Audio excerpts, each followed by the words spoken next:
na carta de 2 Timóteo. Semana passada a gente deu uma breve pausa por conta da reforma e hoje a gente retoma, né? Provavelmente a gente vai ali até o meio de novembro ou até o final nessa série. Vamos ver aqui até onde a gente vai caminhar. E no final de novembro, início de dezembro, a gente vai começar a nossa série sobre o Advento, né? Que é a nossa preparação para o Natal. Então, quero convidar você desde já, né, para se preparar para isso. Aproveito para lembrar também uma coisa que havia fugido aqui, é que vai haver uma cantata de Páscoa no Teatro, salvo engano, Beberibe, promovido lá pelos irmãos de Natal, desculpa. Cantata de Natal, né, no Teatro Beberibe, promovida pelos irmãos lá da Igreja da Nova Vida dos Aflitos, mas a gente também vai ter algumas participações lá, né? Mas a parte musical tá toda sendo ensaiada por eles desde agosto. Então eu quero aproveitar para deixar essa data. Eu acho que eu não passei para vocês, né, essa imagem. E eu não me lembro exatamente essa data, mas eu acho que é dia 18 de dezembro. Eu vou confirmar exatamente. Não, 18 é uma segunda, né? Não. 18 é um domingo, né? 18 é um domingo de dezembro. Vejam aí, por favor. É sábado? Eu acho que 18 de dezembro é um domingo. É o quê? É uma segunda? Vejam aí, por favor, no calendário. Mas se eu não me engano, é um domingo e a gente vai dar todos os detalhes. Vou até mandar na lista de transmissão para ninguém ficar sem essa data. Eu tô sem acesso aqui. Segunda-feira, dia 18. Então, 24 é um domingo. Então, 17 é um domingo, né? Então, eu acho que é dia 17, tá? Então, deixo esse convite aí para os irmãos, além de essa série de mensagens sobre o Advento que a gente vai começar de novembro para dezembro, tá? Então vamos voltar aqui para 2 Timóteo, mais uma vez com esse privilégio de seguir aqui na exposição da Palavra de Deus. Estamos aqui na nossa quinta mensagem nessa série. 2 Timóteo no capítulo 3, você pode acompanhar conosco a partir do versículo 1. A gente vai ler todo esse capítulo 3, então quero convidar você a dedicar toda a sua atenção nesse momento, né? Deixe seu celular no silencioso, bote no modo avião e se dedique a realmente ler esse texto com atenção, porque é sobre ele que a gente vai meditar aqui ao longo de toda essa manhã, em preparação também para a ceia do Senhor. A palavra de Deus diz assim: mas você precisa saber disto. Nos últimos dias sobrevirão tempos difíceis, pois os seres humanos serão egoístas, avarentos, orgulhosos, arrogantes, blasfemadores, desobedientes aos pais, ingratos, ímpios, sem afeição natural, implacáveis, caluniadores, sem prazer, sem domínio de si, cruéis, inimigos do bem, traidores, atrevidos, convencidos, mais amigos dos prazeres do que amigos de Deus, tendo forma de piedade, mas negando o poder dela. Fique longe também destes, pois entre estes se encontram os que se infiltram nas casas e conseguem cativar mulheres tolas, sobrecarregadas de pecados, que são levadas por todo tipo de desejos, que estão sempre aprendendo e nunca conseguem chegar ao conhecimento da verdade. E do mesmo modo que Janes e Jambres resistiram a Moisés, também estes resistem à verdade. São homens que têm a mente totalmente corrompida, reprovados quanto à fé. Mas esses não irão longe, porque a insensatez deles ficará evidente a todos, como também aconteceu com a insensatez de Janes e Jambres. Mas você tem seguido de perto o meu ensino, a minha conduta, o meu propósito, a minha fé, a minha paciência, o meu amor, a minha perseverança, as minhas perseguições e os meus sofrimentos, os quais tive de enfrentar em Antioquia, Icônio e Listra. Quantas perseguições eu sofri, porém o Senhor me livrou de todas elas. Mas, na verdade, todos os que querem viver piedosamente em Cristo Jesus serão perseguidos. Mas os perversos e impostores irão de mal a pior, enganando e sendo enganados. Quanto a você, permaneça naquilo que aprendeu e em que acredita firmemente, sabendo de quem você o aprendeu. E que desde a infância você conhece as sagradas letras que podem torná-lo sábio para a salvação pela fé em Cristo Jesus. Toda a Escritura é inspirada por Deus e útil para o ensino, para a repreensão, para a correção e para a educação na justiça, a fim de que o servo de Deus seja perfeito e perfeitamente habilitado para toda boa obra. Vamos orar? Feche seus olhos.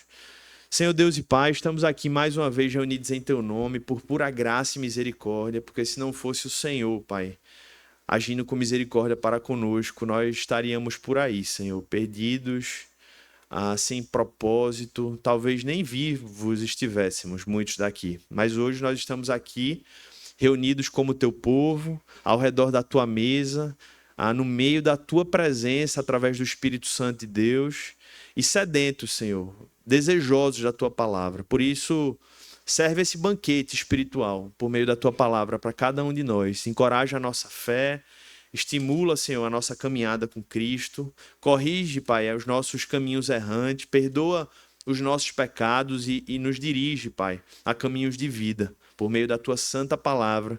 Oferece salvação àqueles que porventura hoje chegaram aqui por perdição, chegaram aqui por desencontro, chegaram aqui talvez dizendo assim, não há esperança para mim, mas que o Senhor possa encontrá-lo, Senhor, possa ter um encontro pessoal, que o Espírito Santo de Deus possa marcar essa vida de um modo tão forte, que não hajam dúvidas de que a Tua presença é real e de que o Senhor continua falando com o Teu povo e falando com aqueles que o Senhor deseja, Pai. Que assim seja. Que a Tua palavra fale, que a Tua palavra exorte, que a Tua palavra encoraje e que a Tua palavra salve em nome de Jesus e que toda igreja possa dizer amém. Amém, meus irmãos. Nessa semana eu conversei com uma pessoa que compartilhou um sentimento, uma percepção muito interessante sobre os nossos dias. Pessoa que já estava ali numa meia-idade, então já tinha vivido uma boa parte da sua vida, ainda tem uma boa parte para viver ainda, mas ela disse o seguinte: eu lembro quando eu era jovem, algumas décadas atrás, e a gente tinha um sentimento muito forte, em comum, que era um sentimento de expectativas positivas, de esperança para os próximos anos, décadas. Mas hoje as coisas são diferentes, Os sentimentos que reinam, inclusive, muitas vezes dentro do coração daqueles que creem em Cristo, é uma perspectiva de dias maus que vem pela frente. Percebo pessoas doentes, ela compartilhava, é uma pessoa que lida com a área da educação, então lida diariamente com as famílias, com os pais e com as crianças. Então ela dizia que não tinha dúvidas de que a maneira como as pessoas estavam vivendo e desenvolvendo as suas famílias era também muito diferente daquilo que ela vivia apenas 10, 20 anos atrás. E isso surgiu por acaso na conversa, e eu creio, meus irmãos, que isso de fato é um raio-x acertado de nossos dias. Existe esse sentimento muito mais pessimista hoje do que talvez há uns 30 anos atrás. Talvez não para todos, mas para muitos, ou para a maioria. E em outra conversa ainda essa semana, sabendo aqui uma mãe que atuou como juíza da área de família por muitos anos, e ela compartilhou um relato muito semelhante. Ela dizia que via mais do que nunca a sociedade doente, e ela via isso também através das famílias. Ela, na verdade, testemunhou que foi levada a Cristo depois dela entender como as famílias estavam vivendo, Jovens se automutilando, crianças com depressão, Como é que a gente poderia imaginar uma sociedade onde as crianças estariam deprimidas? E ela disse que, ao se deparar com essa realidade, ela disse que não poderia mais viver em uma vida sem propósito, sem esperança. E ela disse que foi literalmente essa experiência, e especialmente quando a sua filha nasceu, que ela buscou respostas mais profundas para a sua existência, para a sua vida. E isso não é percebido apenas por esses testemunhos, meus irmãos. Essa semana, ao passo que nós celebramos a Reforma Protestante, nós temos visto cada vez mais as celebrações do Halloween crescendo no nosso país, tem se tornado algo cultural. E isso traz um diagnóstico muito objetivo da nossa realidade, porque quanto mais uma sociedade celebra a morte, que é a celebração do Halloween, celebra o terror, celebra o pânico, celebra o medo, celebra o susto. Isso é um reflexo natural, um reflexo espontâneo daquilo que os corações estão carregando dentro de si. E isso invadiu não apenas alguns lugares, mas isso invadiu a maioria das escolas, a maioria dos escritórios, a maioria das festas. E esse é o nosso mundo, né? É o mundo que nós estamos vivendo. E que, na verdade, o apóstolo Paulo, no capítulo 3 de Timóteo, já profetizou há muito tempo atrás. É isso que a gente vê no versículo 1 do capítulo 3. Mas você precisa saber disto, Timóteo. Nos últimos dias sobrevirão tempos difíceis. Na teologia, os que estudam essa expressão nos últimos dias, existe um consenso de que, de modo geral, esse termo ele se aplica a todo o período pós-ressurreição de Cristo, pós a descida do Espírito Santo, ou seja, o período entre a primeira e a segunda vinda de Cristo. Porém, eu creio, meus irmãos, à luz de outros relatos bíblicos também, das grandes tribulações que o próprio Jesus fala, né, nos evangelhos, no livro de Apocalipse, que haverá um crescente aumento desses tempos difíceis nos últimos dias. Tanto é que o apóstolo Paulo usa essa expressão e diz que sobrevirão de tempos difíceis, ou seja, ele escreveu já dentro daquela época, que era pós-Cristo, mas ele ainda dá uma aplicação futura para essa experiência, de modo que nós podemos realmente imaginar que o destino do mundo é cada vez mais uma crescente de perdição, de desesperança e de fato, tempos difíceis. Em algumas traduções, que inclusive eu acho que seria até melhor para descrever essa realidade, como na NVI, ela usa tempos terríveis, não apenas tempos difíceis. E nos faz crer, irmãos, portanto, que de fato nós estamos fazendo parte, em maior ou menor medida, desses tempos. E a prova disso é o que a gente vê na descrição que a gente acabou de ler. Por exemplo, o apóstolo Paulo começa dizendo que os seres humanos serão egoístas. É uma expressão que poderia ser traduzida aqui como amantes de si mesmos. Pessoas que hoje poderíamos classificar muitas vezes como a bola da vez, né? A bola da vez hoje é TDAH, todo mundo tem TDAH e todo mundo é narcisista, né? Todo mundo é narcisista. Mas, de fato, aqui a gente poderia aplicar essa ideia do narcisismo aqui como essa expressão de uma sociedade que está cada vez mais autocentrada, que vive de maneira mais como amante de si mesmo. E como um exegeta, como comentarista bíblico disse, é como ouriços, né? Que tem veludo por dentro, ou seja, tem o melhor para si por dentro, mas que revelam espinhos para fora. Ou seja, a nossa sociedade são pessoas que poderiam ser comparadas aos ouriços, né? Que dentro de si elas reservam o melhor que tem para si mesmas, mas para fora elas só conseguem espelhar espinhos, né? Ou seja, afastar pessoas, machucar pessoas e ferir pessoas. Ou seja, irmãos, será que é difícil para a gente, diante de uma sociedade que nós vivemos, perceber que a nossa sociedade tem se tornado cada vez mais egoísta? Eu não acho que é apenas uma leitura implicada de quem está vivendo nos nossos tempos. Basta a gente conversar com pessoas que de repente tiveram o privilégio de estar chegando hoje aos seus 70, 80, 90, 100 anos, que elas vão chegar e vão compartilhar esses sentimentos de uma maneira muito clara, como eu tive a oportunidade de ouvir nessas conversas essa semana, que coincidiu, né, muito com o que a gente está trabalhando aqui hoje. Então essas mudanças, elas não estão acontecendo mais nos séculos, né? Antigamente a gente marcava a história pelos séculos, né? O que é que marcou o século XVIII? O que é que marcou o século XVII? Hoje a gente tem sido marcado pelas décadas. Cada década que passa é como se as mudanças fossem tão fortes que a gente pudesse redefinir a cultura daquela década. Esses dias, Tati estava conversando comigo e falando como ela sentia uma mudança do tratamento dela enquanto grávida, da primeira para a terceira gravidez. Ela dizia que na primeira, onde ela chegasse, as pessoas se levantavam e diziam, não pode sentar. Hoje ela diz que isso é exceção. Ela chegar num lugar e alguém dizer, não, sente aqui no meu lugar, virou o oposto, né? Virou o inverso. Então eu quero que vocês possam perceber, meus irmãos, que isso é um fato. A sociedade tem caminhado a largos passos para uma degradação em todas as áreas. E isso, em primeira e em última instância, é marcado por uma natureza egoísta de seres que não pensam além de si. E o que é que sugere? É o que o apóstolo Paulo diz. Pessoas avarentas, orgulhosas, arrogantes, blasfemadores, desobedientes aos pais, ingratos, ímpios. E cada uma dessas características que eu vou falando, eu não vou ter tempo de falar de todas elas, você consegue perceber facilmente.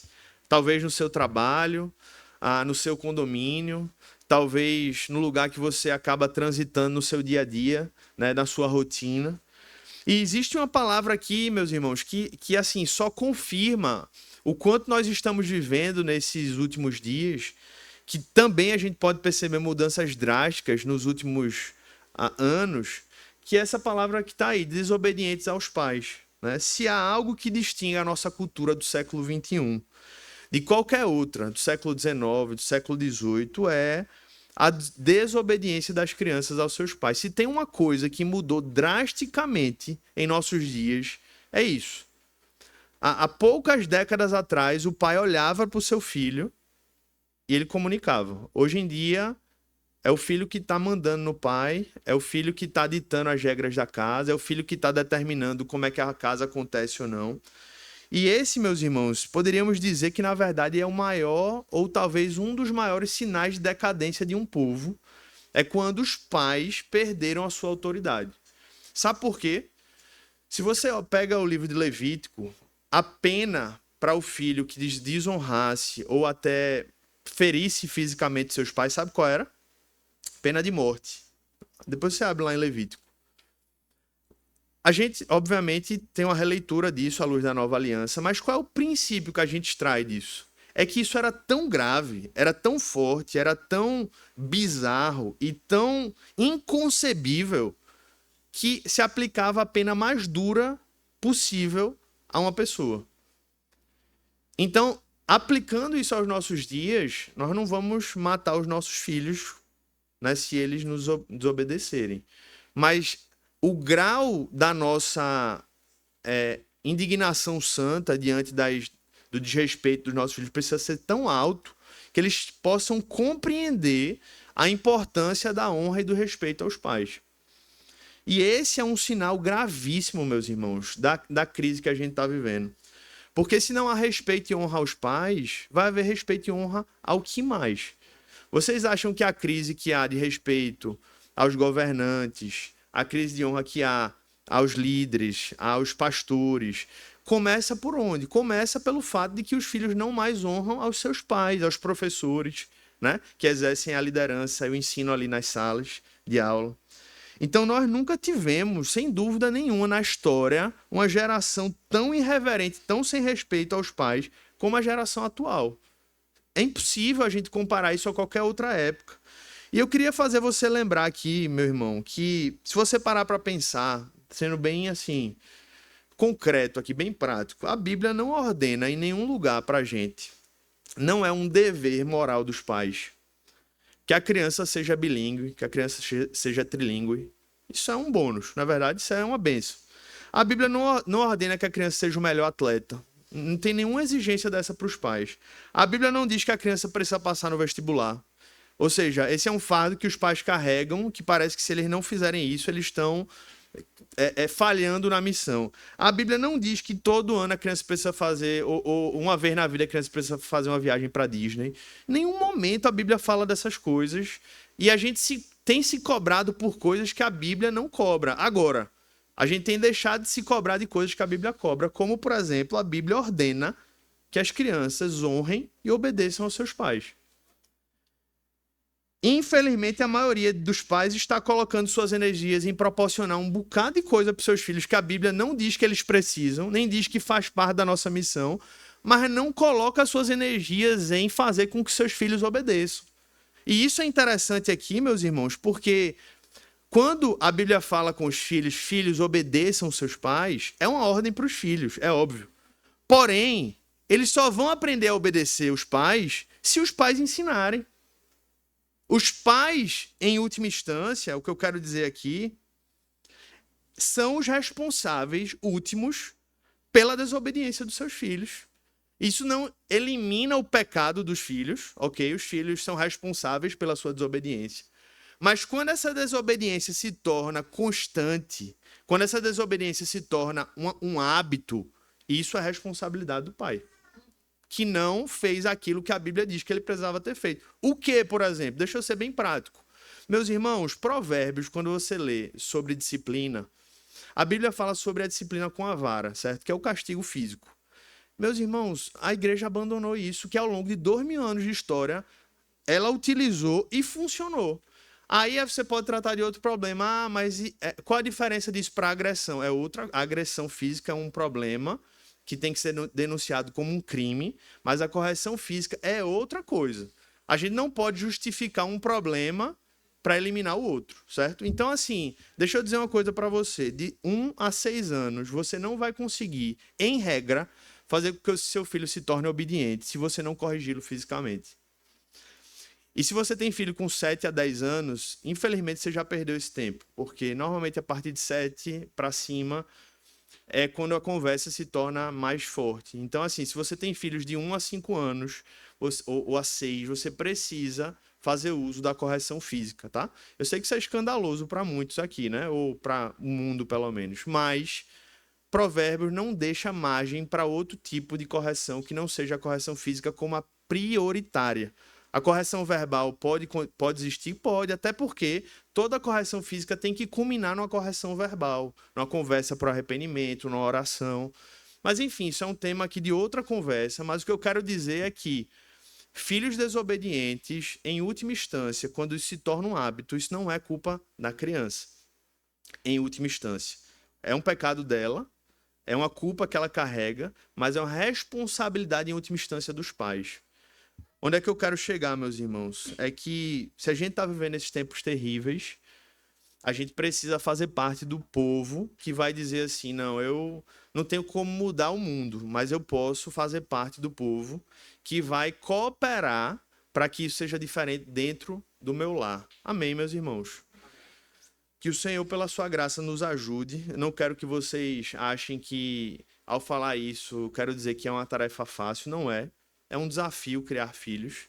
Mas o que eu quero que vocês possam entender ao falar sobre isso é que a gente torna ele mais difícil quando a gente quer reinventar a roda e a gente quer refazer todo o processo de criação quando a Bíblia é explícita falando para a gente sobre princípios fundamentais na criação de filhos. E essa realidade de filhos desobedientes é algo que nós não podemos. Ah, não, porque ele tem tal coisa, tem TDAH. Essas coisas existem, irmãos. Autismo existe e precisa ser tratado. Mas a desobediência não pode ser aceita em nenhuma dessas hipóteses, ser justificada por algum transtorno que ele carregue. Você vai ter talvez um trabalho maior para lidar com aquilo, você vai precisar ter um investimento financeiro maior para conseguir pagar profissionais para lidar com aquilo, mas a responsabilidade de continuar tornando os nossos filhos obedientes é nossa. Amém, meus irmãos? Então essa é outra característica. E o mundo mal é marcado por outras, né? Sem afeição natural, implacáveis, caluniadores, sem domínio de si, cruéis, inimigos do bem, traidores, atrevidos, convencidos, mais amigos dos prazeres do que amigos de Deus. Meus irmãos, a gente poderia sair comentando cada uma dessas características, mas o tempo não permite. Mas o fato é, quanto mais a gente vai lendo, a gente vai identificando os nossos tempos. A gente vai olhando para a nossa realidade. Até aquilo, por exemplo, que a gente esperava que seja uma coisa natural, como as afeições naturais, ou seja, o que a gente esperava ser algo comum e óbvio, como, por exemplo, um pai cuidar do seu filho e um filho respeitar o seu pai, nem isso mais está servindo. Sabe qual é uma prova disso, concretíssima disso, que muitos não associam? O aborto. Porque o aborto é um pai matando um filho, certo? Sendo bem direto. Só que tem todo esse romantismo que estão criando aí e as pessoas acabam perdendo o que é o aborto. É um pai que está matando um filho pior, indefeso. Porque um pai que mata um filho vamos dizer, um filho que tem 10 anos, o filho ainda tinha alguma chance, já é alguma abominação terrível, mas o filho ainda tinha uma chance de sair correndo, de pegar uma coisa para competir ali, dizer, não, vou me salvar. Mas o aborto é um pai matando um filho que não tem como se salvar. E isso é uma aplicação de pessoas que não têm afeição natural. É a marca dos nossos dias. E esses casos que a gente tem visto aumentar, filhos matando pais, é a prova disso. Pessoas que não têm afeição mais natural. Até aquilo que era o mais básico, que é instintivo, as pessoas estão perdendo.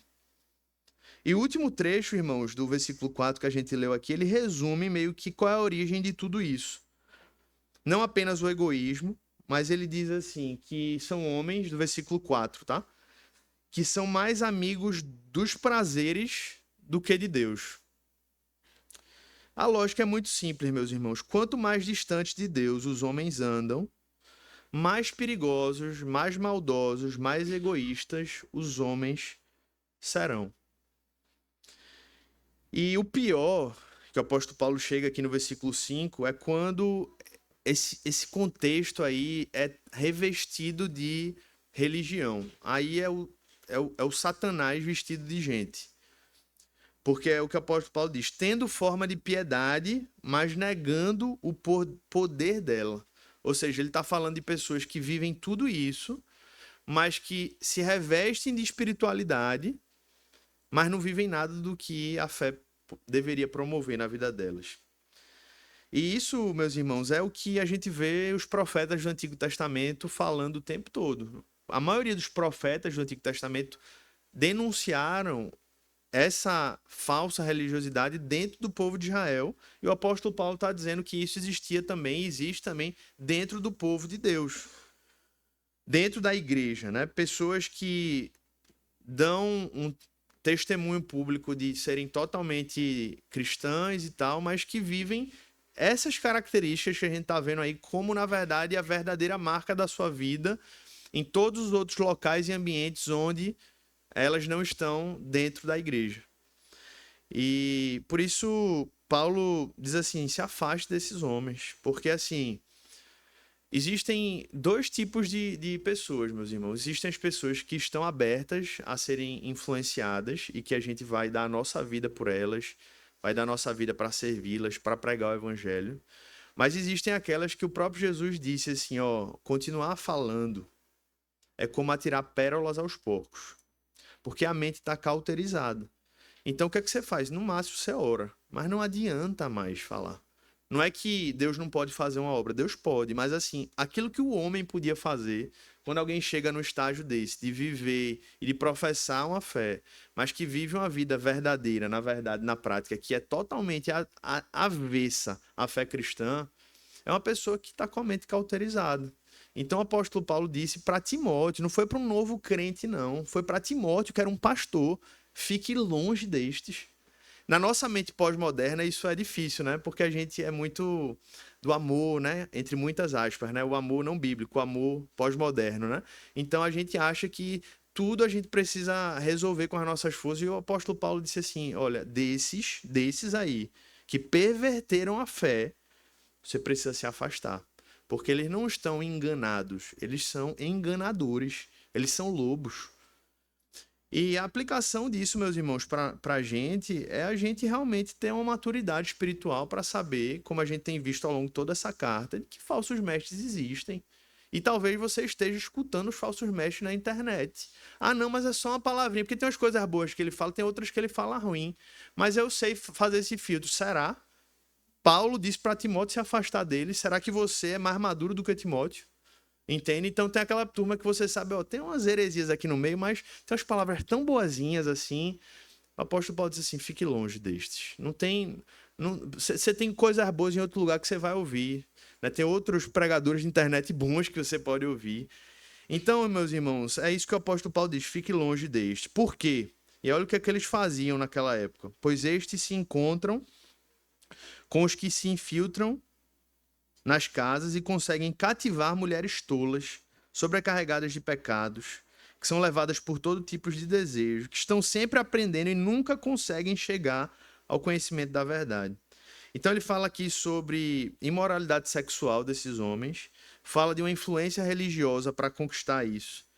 Então ele trouxe um problema daquela época que a gente pode aplicar em nossos dias, em relação à questão do dinheiro, por exemplo, a questão dos abusos, que hoje não é só as mulheres, tem líderes que se aproveitam para aproveitar de outros, né? Hoje, porque não é só homem e mulher, hoje é homem com homem, mulher com mulher. Então, nós precisamos lembrar, meus irmãos, que problemas teológicos não são apenas problemas teológicos. Eles afetam a moral, eles afetam a prática, e é isso que o apóstolo Paulo está dizendo. Eles carregavam problemas teológicos, negando a ressurreição de Cristo, negando outras coisas, e isso na prática gerava uma vida imoral também no dia a dia. E aí ele diz assim, ele compara isso a duas imagens aqui muito fortes. Do mesmo modo que Janes e Jambres resistiram a Moisés, também estes resistem à verdade. Janes e Jambres, esses nomes não são citados no Antigo Testamento. Muito provavelmente isso estava nas tradições orais ou escritas dos judeus, como o Talmud e outros livros, e o apóstolo Paulo importou esses nomes aqui que representavam a magos do Egito que se opuseram ferozmente a tudo que Moisés estava fazendo. Moisés dizia, ó, a gente vai sair aqui da terra do Egito, vai ser liberto. Ele levava aquela questão das pragas para o faraó, olha, liberta a gente, porque senão vai vir tal praga. Então, Janes e Jambres aqui eram representantes da parte daqueles magos que ficavam colocando terra em tudo aquilo que Moisés, como profeta de Deus, estava levantando. Então ele diz assim, ó, eles são como Janes e Jambres, que resistiram a Moisés, resistiram à verdade. São homens que têm a mente totalmente corrompida, reprovados quanto à fé. Mas esses não irão longe, porque a insensatez deles ficará evidente a todos, como também aconteceu com a insensatez de Janes e Jambres. É isso que a gente vê na história dos líderes aqui do próprio Brasil, né? Homens que se perderam. E você vê uma decadência, assim, de tal modo que você olha para alguns deles hoje e você diz assim, estava muito claro lá no início, mas precisou chegar nesse fundo do poço para que todos pudessem entender que teologia não está desassociado da vida moral, da vida cristã, da vida piedosa. E é isso que o apóstolo Paulo diz, né? Então, assim, Timóteo, se afaste deles. Se afaste deles, porque isso não é só um problema que se resolve numa conversa, isso é uma cauterização da mente. E aí o apóstolo Paulo conclui, irmãos, falando o que é que Timóteo deveria fazer, então, né? Diante desses tempos terríveis, onde as pessoas cada vez mais iriam se tornar esse retrato que a gente acabou de ler aí, que provavelmente são as pessoas que você acaba tendo que conviver e lidar no seu trabalho, na sua vida, talvez até dentro da sua casa. E como lidar com isso? Como é que a gente reage, né? Esse é o tema da nossa mensagem, que eu deveria ter falado no início, mas eu vou falar agora, que é como viver nos tempos terríveis. Como é que um cristão vive? E o apóstolo Paulo dá aqui 3 aplicações para isso. Em primeiro lugar, ele diz assim, mas você tem seguido de perto o meu ensino, versículo 6. Versículo 10. Mas você tem seguido de perto o meu ensino, a minha conduta, o meu propósito, a minha fé, a minha paciência, o meu amor, a minha perseverança, as minhas perseguições e os meus sofrimentos, os quais tive de enfrentar em Antioquia, Icônio e Listra. Quantas perseguições eu sofri! Porém, o Senhor me livrou de todas elas. Na verdade, todos que querem viver piedosamente em Cristo Jesus serão perseguidos, mas os perversos e impostores irão de mal a pior. Então, a primeira coisa, irmãos, que a gente vê aqui como conselho para cada um de nós como cristãos é seguir de perto pessoas que são dignas de serem imitadas. É isso que o apóstolo Paulo fez e falou para Timóteo. Timóteo, você já tem feito isso, tem seguido de perto o meu ensino, a minha conduta, o meu propósito, a minha fé e a minha paciência, o meu amor e a minha perseverança, e também as minhas perseguições e os meus sofrimentos. Então, irmãos, diante de um tempo como esse, a gente tem que saber selecionar muito bem quem tem sido a nossa inspiração, quem tem nos motivado, que em primeiro lugar é Cristo, é o modelo maior da nossa vida, mas Cristo também usa pessoas que vão ali na sua igreja, que vão ali no seu círculo familiar, que dá um bom testemunho, que vão ser instrumentos de Deus para lhe ajudar a encontrar uma rota para lidar com tantas coisas que você não sabe lidar. E é por isso que o apóstolo Paulo diz em primeiro lugar, Timóteo, primeira coisa, continue fazendo isso. Eu não sou perfeito, ele não era, né? Então é como se Paulo dissesse assim, eu não sou perfeito, mas assim, eu estou caminhando em maturidade. Então, por isso, não é porque eu sou perfeito que Paulo disse isso, mas porque eu estou caminhando em maturidade, que você pode olhar para mim e continuar seguindo o meu ensino, a minha conduta, o meu propósito e até as minhas provações. Então, a primeira aplicação para mim e para você nessa manhã aqui, meus irmãos, é que nesses tempos difíceis, você precisa ter pessoas que de fato você olhe e diga assim, essas pessoas, pode ser uma, pode ser duas, podem ser três, elas vão ser exemplos para que eu possa aprender a viver como um cristão nesses tempos terríveis. E isso vai se aplicar a tudo, meus irmãos. Isso vai se aplicar à maneira como você gasta o seu dinheiro, como você trabalha, como você lida com conflitos, como você corrige os seus filhos. Isso que eu falei aqui agora, eu não tenho tempo de aprofundar, né, a questão de correção de filhos, mas assim, isso foi como a igreja durante 2000 anos, na verdade não 2000 anos, 6000 anos, porque a gente considera que Provérbios foi escrito para o povo de Israel. Então isso já era uma prática do povo na antiga aliança. Então eles já corrigiam as crianças e já instruíam as crianças nesses termos. Então a gente está falando de uma história, de uma nação, de um povo de Deus que entendeu como disciplinar os seus filhos e que gerou aquilo que a gente conheceu durante muitas décadas de crianças que eram honradas diante de seus pais. Aí você pode usar, né, como, não, mas tiveram os excessos. Aí os excessos a gente também corrige, porque agressão física não é correção física, são coisas totalmente diferentes.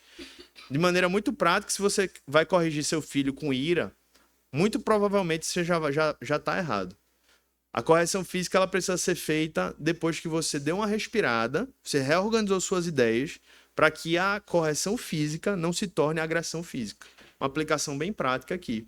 Então, por que eu estou falando isso? Porque tem pessoas que vão precisar conversar com outras sobre isso, que nunca aprenderam. Então, não tenha vergonha. Né? Você pode me procurar para conversar sobre isso. Você pode conversar com alguém do seu grupo de vida que, de repente, já criou os filhos e que criou biblicamente, não criou com as ideias só da disciplina positiva, da psicologia, porque sem negar alguns proveitos que a psicologia pode trazer, por exemplo, mas assim, ela nasce com raiz humanista. Eu tive a oportunidade de conhecer muito bem sobre isso, porque minha esposa fez psicologia durante 5 anos na Universidade Federal de Pernambuco. Então a gente teve a oportunidade de, como família, durante 5 anos, saber discernir o joio do trigo do que dá para aproveitar ou não. Conversamos muitos anos sobre isso. Então o que eu posso dizer é que a gente não pode aceitar a psicologia de água abaixo, como se fosse uma coisa simplesmente, não, ela está tratando da mente de maneira neutra. Não tá. Na verdade, Tati passou 5 anos ouvindo filosofia e não psicologia como ciência na faculdade. Então, assim, não acredite que qualquer livro que você pegar na livraria e falar sobre como criar seu filho, vai ter coisa boa. Provavelmente vai ter coisa ruim ali. Então, irmãos, por isso que eu digo, escolha pessoas que você confia, que você entende que está caminhando em maturidade de fé e converse, busque entender o exemplo dela, para que você possa, de fato, criar filhos, viver família, trabalhar e fazer tudo, não segundo o mundo, mas segundo a palavra de Deus. Amém, meus irmãos? Então essa é a primeira coisa. Seguir de perto pessoas que são dignas de serem imitadas, que nos inspirem a caminhar com Cristo e sermos intencionais. Não fique esperando ela lhe procurar, não. Não, porque eu não falo com ninguém dali, porque ninguém nunca me procurou para falar. Você tem que ir atrás dela. Você tem que chegar lá e dizer assim, fulaninho, eu preciso de ajuda. A gente poderia marcar de conversar um pouquinho, tomar um café. Pode procurar assim, pode marcar um gabinete, pode marcar um aconselhamento. E, meus irmãos, isso tem que partir de você. Você tem que entender os seus gaps, né? As suas incompreensões e procurar as pessoas para dizer como você pode me ajudar. Amém? Porque assim, se você ficar esperando, não, porque quando a igreja fizer um treinamento sobre disciplina, eu vou aprender. Pode ser que a gente faça, vamos fazer. Mas assim, não espere chegar esse momento para você ir atrás de pessoas. Tá? A primeira arma da igreja são as pessoas que estão convivendo com você. É o primeiro instrumento. São as pessoas que você vai poder ser usada para se edificar e também para edificar outros. Segundo lugar, irmãos, estar preparado para a perseguição. É o que a gente vê aí, nos versículos 11, 12 e 13. Não tem como a gente viver nesse mundo mal sem a gente se preparar para a perseguição, né? Certa feita perguntaram a um professor, disseram assim, se a igreja for perseguida, ela vai ser mais fiel? Ele disse assim, não. Se a igreja for mais fiel, ela vai ser perseguida. A lógica é o contrário. Quanto mais a igreja for fiel às escrituras, mais ela vai ser perseguida. Inclusive, meus irmãos, deixa eu olhar o tempo aqui, mas deixa eu falar isso para vocês. Vocês lembram daquele pastor que eu comentei que foi preso aqui em Pernambuco? Eu consegui conversar com ele. Eu passei 1 hora por telefone. Uma pessoa que eu fiquei preocupado de ser alguém meio sem noção e assim, meio assim, que não batesse muito bem, tivesse falado coisas, mas não é isso, né? De fato, é um homem de Deus. É um homem que tem o que a gente chama de profetismo público. E, de fato, quando ele viu aquele túnel da abolição sendo pintado por um bocado de manifestação animista, e ele fez aquela defesa pública de que muitas dessas representações são atreladas a questões malignas, ele foi preso por causa disso. Esse homem está com uma multa gigante para pagar. Na verdade, ele não foi preso, ele não vai ser preso, ele passou já meses na prisão aqui em Pernambuco. Foi liberto. Quando saiu a sentença, foi quando saiu o alvará dele. Então ele passou meses sem que quase ninguém soubesse que ele estava preso, de condições muito humildes, né? Muito, enfim, muito. Ele não teve acesso a bons advogados, ele não teve apoio de ninguém. E assim, eu queria convidar a gente para apoiá-lo, né? Eu queria convidar você. Eu conversei com ele semana passada, a gente estava nessa correria aqui com a escola, então não consegui ter uma segunda conversa. Mas ele vai sair do lugar onde ele mora, porque ele foi acusar, vamos dizer assim, tem muita gente ligada a esses movimentos que estão meio que assim fazendo terrorismo no sentido de dizer vou lhe pegar, não sei o que lá, então ele está provavelmente para mudar de cidade e está respondendo por outros processos todos atrelados a essa questão dele ter se manifestado livremente, de acreditar que existem determinadas religiões que são malignas e outras que estão atreladas, como a nossa fé, à revelação do próprio Deus. E é isso que a igreja pregou ao longo de 2000 anos de história. E ele foi preso por causa disso. Então, meus irmãos, o que eu estou falando aqui não é brincadeira. Se pegarem um corte desse meu aqui e denunciarem, isso pode acontecer comigo. Mas não vou deixar de falar, tá aí na internet. O que eu quero dizer a gente precisa se preparar para isso. E a gente precisa ajudar esse irmão. Ele falou que só foi procurado por um grupo de pastores e que, basicamente, segundo o que ele disse, os pastores foram lá na casa dele e, basicamente, ficaram assim, em vez de dar pelo menos uma palavra, eles foram mais assim, dizer, ó, por que você foi falar isso e tal. E eu queria pedir a ajuda da igreja nesse sentido. A gente vai precisar levantar recursos para ajudá-lo. Ele tem uma multa enorme para pagar, eu não sei quais implicações disso, quando ele tem que pagar, ele teve que fechar a igreja, encerrar o trabalho, porque ele vai ter que se mudar para outra cidade. Tem uma criança, um filho de 2 anos, e eu queria depois que a gente pudesse orar por isso e pensar como é que a gente vai ajudá-lo. Né? Quero até de repente ver se ele tem um momento mais íntimo assim para falar, vocês ouvirem isso, para não ficar eu se vindo aqui como pombo correio, né? E enfim, depois vocês procuram na internet, é Ajalon o nome dele. Eu acho que ele apagou o Instagram. E eu não vou ter tempo de falar tudo isso, mas o que eu quero dizer é que isso está diante dos nossos olhos. Isso aconteceu aqui na nossa cidade. Ele passou meses preso no cotel por causa disso, irmãos. E nós precisamos nos preparar para isso, porque pode ser a gente. E eu espero que não, porque ele agora teve uma ajuda ali da ANAJURI, que é uma Associação Nacional de Juristas Cristãos. Eles fizeram um parecer bem detalhado do porquê a decisão foi completamente equivocada e tal, né? Hoje a gente, graças a Deus, tem os mecanismos jurídicos que são muito mais abrangentes do que nessa época de Paulo, mas o fato é, ele já foi preso e isso provavelmente vai ter várias repercussões. E nós precisamos nos preparar para isso enquanto igreja e precisamos ajudar aqueles que nós pudermos nesse propósito, tá? Então depois eu vou tentar aprofundar isso aí para a gente saber como é que a gente pode participar e ajudar esse irmão que está numa crise, assim. Eu conversei com ele, chorava, não sabia muito o que ia fazer, enfim, horrível, irmãos, horrível. E por fim, para a gente terminar, O que é que a gente precisa fazer, além de seguir de perto pessoas que são dignas de serem imitadas, além de se preparar para a perseguição? A gente precisa se apegar às Escrituras. Versículo 14. Quanto a você, permaneça naquilo que aprendeu e em que acredita firmemente, sabendo de quem você o aprendeu, e que desde a infância você conhece as sagradas letras, que podem torná-lo sábio para a salvação pela fé em Cristo Jesus. O mundo sem Deus, meus irmãos, é uma metamorfose. Ele vai mudar o tempo todo, porque ele vai ser movido pelo espírito do tempo. A cada dia surge uma novidade, a cada dia surge uma nova prática, uma nova ideia, uma nova verdade. E isso entrou na igreja também, né? A gente acabou sendo movido e acaba muitas vezes sendo tentado a todo ano, todo mês, todo... É uma ideia nova, é uma prática nova, é um curso novo e a gente começa a tentar sempre achar que a igreja precisa estar se reinventando. E a única coisa que o apóstolo Paulo diz para Timóteo é dizer assim: Timóteo, quanto a você, por fim, permaneça naquilo que aprendeu e em que acredita firmemente, sabendo de quem você aprendeu, da sua mãe, da sua avó e de mim. E isso lhe tornou sábio para a salvação pela fé em Cristo Jesus. Então, meus irmãos, eu queria concluir dizendo isso aqui, né? Diante de um tempo como esse, a coisa mais prática que a gente pode fazer, mais do que qualquer outra coisa, é a gente se voltar para as Escrituras. A gente precisa conhecer a Bíblia, a gente precisa se alimentar da Bíblia. Porque a Bíblia, em primeiro lugar, é o que o apóstolo Paulo diz aqui. Podem nos tornar sábios, as Escrituras podem nos tornar sábios para a salvação pela fé em Cristo Jesus.